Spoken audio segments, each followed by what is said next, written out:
You all sang that so beautifully. Thank you. There was a baby in a manger, which they sang about so beautifully, or angels in the sky. Before there are shepherds running or a star finding its place, there is a body. And before there is a body, there is consent. And before there is consent, there is love.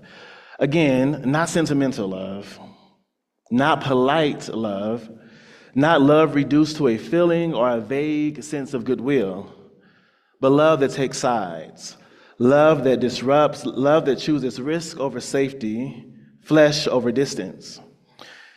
And this is where Advent begins to unsettle us, because we have been trained religiously and culturally to want outcomes without processes.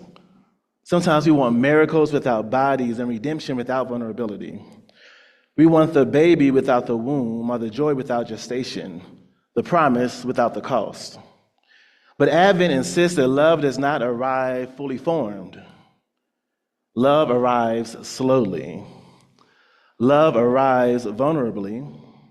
And love arrives through bodies that must be supported if the promise is going to survive. Luke tells us that Mary says these words. The scripture does not tell us that Mary sang them. And still across generations, the church has heard her words as song.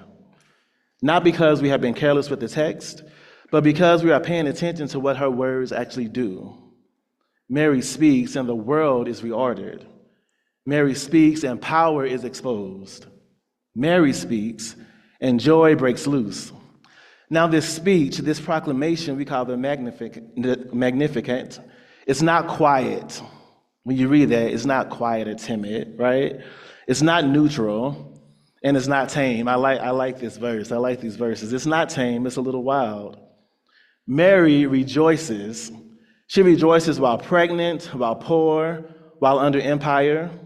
Mary rejoices while her body is changing, while the future is uncertain, and while the danger is very real.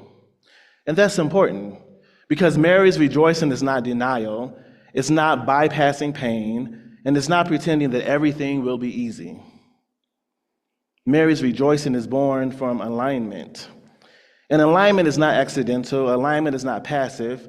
Alignment is what happens when a person recognizes that what is unfolding in their body, in their spirit, and in their circumstances is moving in the same direction as God's liberating work in the world. Mary's joy does not come from certainty. Mary's joy and rejoicing comes from clarity. She is not rejoicing because she knows how this will end. She is rejoicing because she knows what this is. She knows that her body is not being used against her. She knows that her consent has not been overridden. Mary knows that what is growing within her is not foreign to her values, her longing, or her love for her people. This matters because so many of us have been taught to distrust our own bodies as sources of truth. We have been taught that holiness happens somewhere else, somewhere cleaner or safer or more controlled. But Mary teaches us that God's movement can be discerned from the inside out. That faith sometimes looks like paying attention to what is happening within us and daring to name it aloud. Mary interprets her experience before anyone else can distort it. She does not wait for permission. She does not ask whether her understanding is respectable enough. She claims her own theological authority, and that too is an act of love. Now, Mary knows what is happening in her body, and she interprets it. I think that's very important. That may be one of the most important gifts of this text. Again, Mary is not a passive vessel or a silent carrier. She is not waiting for someone else to explain her experience. Mary becomes a theologian of her own flesh. She says, this is what God is doing. This is what it means. And this body, another translation says, this humiliated body is where liberation is being born. Luke tells us that Mary says that God has looked upon the humiliation of God's servant. And I think that word is important for us. The humiliation is not just embarrassment. It means abasement. It means being brought low, being rendered insignificant, expendable, or disposable by society. Humiliation is what happens when systems decide that some bodies are worth protecting while other bodies are worth managing. when survival is framed as personal responsibility rather than communal obligation. Humiliation is what happens when suffering is treated as unfortunate but acceptable. Mary names herself as one whom the world has already deemed unworthy. And she says that God chose this. God did not bypass her humiliation. God did not erase it. God did not wait for Mary's circumstances to improve. Mary says that God saw it and chose her as a site of blessing. This is not accidental. I think that this is the gospel. Mary says that God's strength is shown in God's arm, shattering the proud, bringing down rulers from their thrones, lifting the lowly, filling the hungry. And notice what Mary does not say. She does not say it's only for her community or for her people, for her generation. Mary does not say this is a one-time thing. It's never going to happen again. Mary says that this mercy, this justice, this liberation is from generation to generation.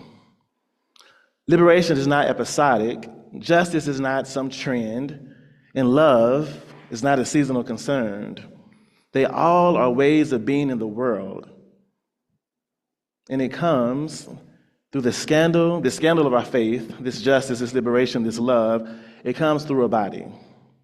The way of the womb teaches us something else we really want to learn, that love unfolds in time, not in urgency, not efficiency, but time. Gestation cannot be rushed. Formation cannot be optimized. Nothing healthy emerges fully formed on demand. It doesn't work that way. The womb resists the lie that faster is better. It resists the belief that productivity is the highest good. The womb insists on patience, on rhythm, and care. And perhaps most unsettling of all, the womb exposes the myth of self-sufficiency. Nothing survives in the womb alone. Everything depends on nourishment and cannot provide for itself, which means that the way of the womb stands in direct opposition to the dominant story that we are told about strength. In the logic of empire, strength is independence. Strength is control. It's not needing anyone. But the womb reveals a different truth, that life itself begins in radical dependence. The vulnerability is not a flaw in the system. Vulnerability is the system. This is why the way of the womb is such a threat to cultures organized by domination, because it reminds us that survival has always been collective, that survival has always been collective. Survival has always been collective, that no one arrives in the world alone, that needing others is not some moral failure, it is a human condition. Mary's pregnancy exposes this truth in a world that would rather deny it. Her body becomes a living argument against isolation, against abandonment, against the lie that we owe nothing to each other, which brings us to this phrase, the way of the womb. When I speak of the womb today, I'm not talking about biology as destiny. Please don't hear it that way. I'm not talking about reproduction as requirement. Please don't hear it that way. I'm not talking about who can and who cannot give birth. I am talking about the womb as metaphor, as process, as way. The womb is a space of formation, a space of nourishment, a space where vulnerability and strength are held together over time. The womb is also a space of dependency.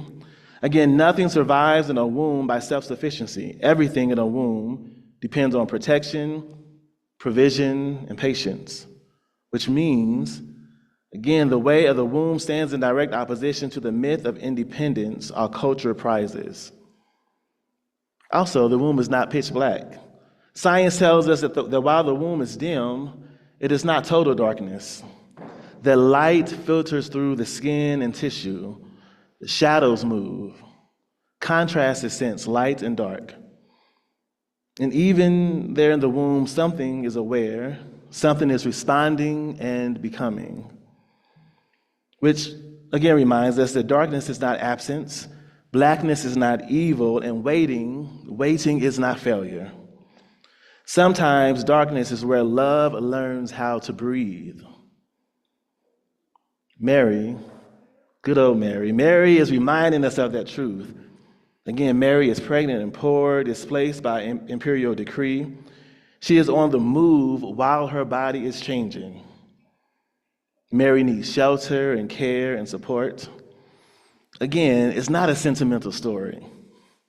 This is a story about love under pressure. And before we rush to the miracle, we must tell the truth about birth. Birth is demanding and painful. It's risky. Birth leaves bodies changed, sometimes permanently. There is blood and tearing, exhaustion. There is recovery that takes far longer than anyone admits. And there are bodies that never return to what they were before. We don't have to romanticize that. We don't have to spiritualize that away.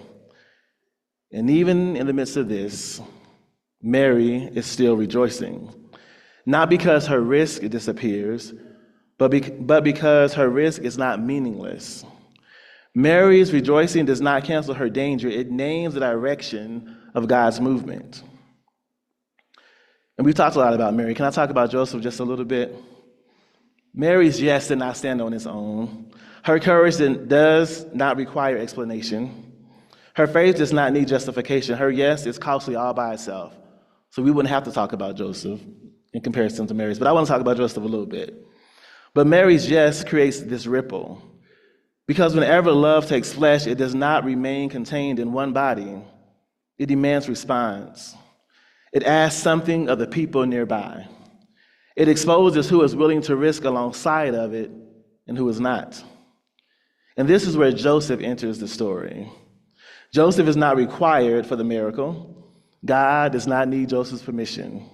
God does not need Joseph's approval. And yet Joseph's choice still matters, not for theology per se, but for survival. Joseph's yes is a second yes, a yes to Mary's yes. Are we keeping up with the yeses? Joseph risked reputation. He risked his masculinity. He risked masculinity scripts. He risked this fragile protection that patriarchy offers under empire. The reality is that Joseph could have walked away and been justified by the rules of the world as it was. Joseph could have protected himself and left Mary to bear the consequences alone. But Joseph does not. Joseph resists the script that says that manhood is proven through distance, control, or dominance. Joseph resists the scripts that says that care is optional. He resists the scripts that says that vulnerability is weakness. Joseph chooses accompaniment, not possession or control or heroism. Joseph chooses presence.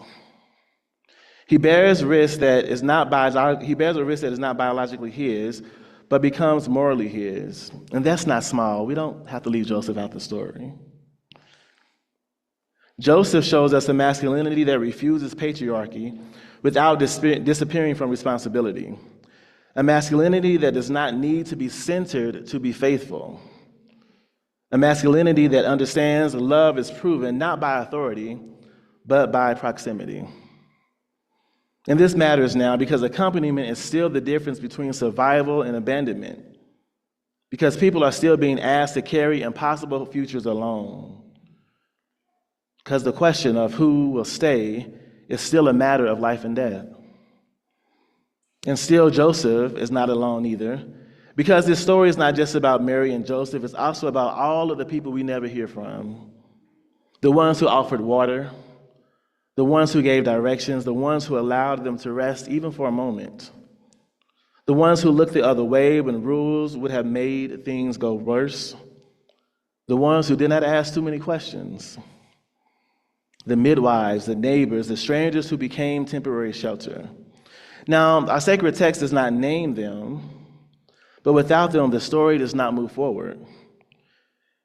The gospel is never carried only by the named and remembered. It is carried by ordinary people who practice love without recognition. And this is where the story presses on us. This is where Advent presses even harder, because once we admit that love is embodied and communal, neutrality becomes impossible. If survival requires networks of care, The systems that fracture those networks are not unfortunate. These unfortunate things are happening. They're not unfortunate, they are violent.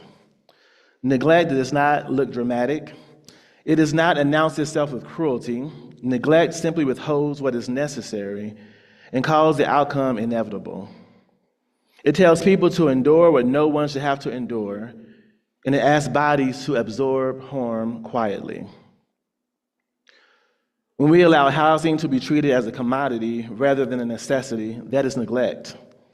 When access to healthcare depends on employment or wealth, that is neglect. When borders are enforced without regard for human survival, that too is neglect. And when we spiritualize these realities instead of confronting them, friends, that too is neglect. Advent, if we really lean into it, refuses to let us hide behind abstraction. Because Mary's story is not theoretical, it is about where people sleep,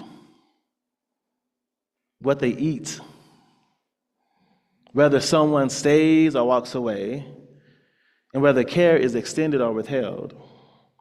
Love, as Mary proclaims it, always disrupts arrangements that rely on abandonment, which means that if our version of love never asks us to change how resources are distributed, how priorities are set, or how power is exercised, then it is not the love that Mary is singing about.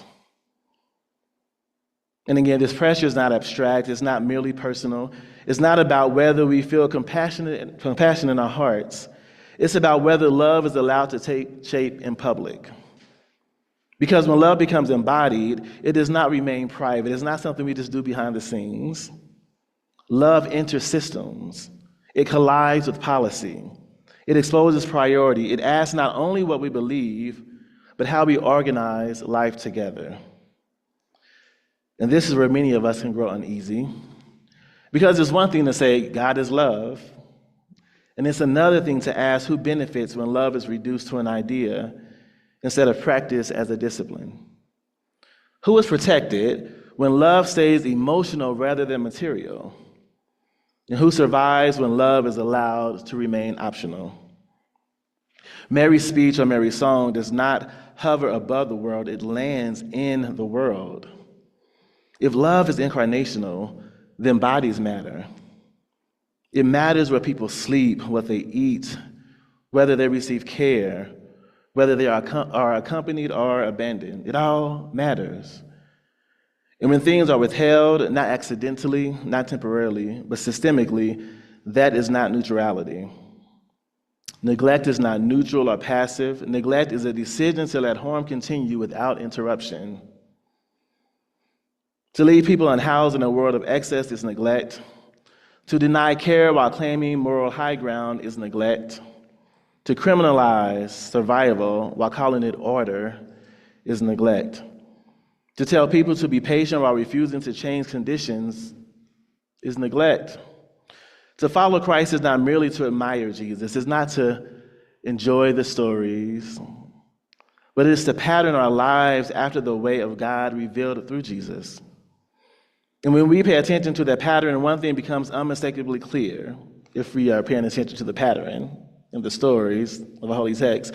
One thing remains clear: the Christian faith does not align itself with empire. Never in the stories does Christian faith align itself with empire. It stands against empire. It resists it. Christian values are not about preserving dominance, protecting comfort, or baptizing existing hierarchies. Christian values are not about maintaining order at the expense of people. They're not about spiritualizing injustice so that it can remain untouched. To be a follower of Christ is to choose where we stand. And the pattern of God revealed in Mary and Joseph shows us exactly where God stands. God chooses to dwell with those society pushes away. God chooses to be housed among the poor. God chooses to enter the world through a body marked as vulnerable. And God chooses the margins, not as metaphor, but as an address. Mary and Joseph did not align themselves with power. They did not seek proximity to empire for protection. They did not attempt to make themselves respectable enough to be spared. They carry God's promise while being pushed to the edges of society. And again, this tells us something essential about Christian faith. Christian values are not about upholding systems that exploit the poor. They are not about disciplining women's bodies while ignoring the conditions that endanger them. They are not about centering whiteness, masculinity, or wealth as signs of divine favor. Christian values at its core is about refusing to further desecrate what empire already devalues. It's about choosing not to cooperate with harm, choosing not to abandon the vulnerable, choosing not to mistake neutrality for faithfulness. To follow Christ is to align ourselves with the movement of God towards those rendered disposable, and to allow our lives, our communities, and our institutions to be reshaped by that alignment. That is not political opportunism, that is discipleship. And the parents of Jesus show us the way. Mary had nowhere to give birth. We know the story. Mary had nowhere to give birth. No place prepared, no room made ready. And this is not a poetic detail, this is a moral indictment. And Advent does not let us spiritualize it away. Because the God Mary proclaimed does not simply comfort the lowly. God rearranges the world that keeps producing lowliness. God does not only soothe hunger, God feels the hungry. This is what Mary tells us. The God feels the hungry. The God does not merely bless humility. The God pulls down thrones. This kind of love does not ask for permission to be disruptive. And that disruption can feel threatening. People may feel it in their bodies now, right? Some of us feel threatened by that, especially to those of us who have benefited from systems that work well enough for us. Justice often feels joyful to those who are finally seen, and it can feel like loss to those who are being asked to loosen their grip on power, certainty, or control. And it's not a judgment, it's just a reality. Advent asks us whether we can rejoice not only in what is being born, but in what must fall away so that love can live. Because love when embodied always requires a network, it always requires community. It always requires people willing to risk inconvenience for someone else's life. We still live in a world where survival depends on accompaniment, where migrants survive because someone opened a door, where healing happens because someone stayed, where neglect kills slowly, and quietly. Again, neglect is not neutral or accidental. Neglect is a choice to let harm happen without interruption. And the season of Advent asks us plainly, will we be among the unnamed? Will we practice love without credit? Will we disrupt the rules just enough to let life through? Because the way of the room is not solitary, it is communal and collective. And this is how love is born, not only through courage that is remembered, but through faithfulness that is shared. Which brings us back to one last time to Mary. Not Mary holding the baby, not Mary resolved and safe, but Mary still pregnant, still waiting, still carrying. The empire still stands. The danger is still real. And still, the story says that Mary rejoices, not because everything is finished, but because something irreversible has begun. She teaches us that faith is not certainty. It is trust in direction. That joy does not erase ache. That joy names alignment. Mary teaches us that love can be heavy and holy at the same time. And so we wait, not passively, but attentively, not idly, but faithfully, because love is still gestating and love is still becoming. Amen.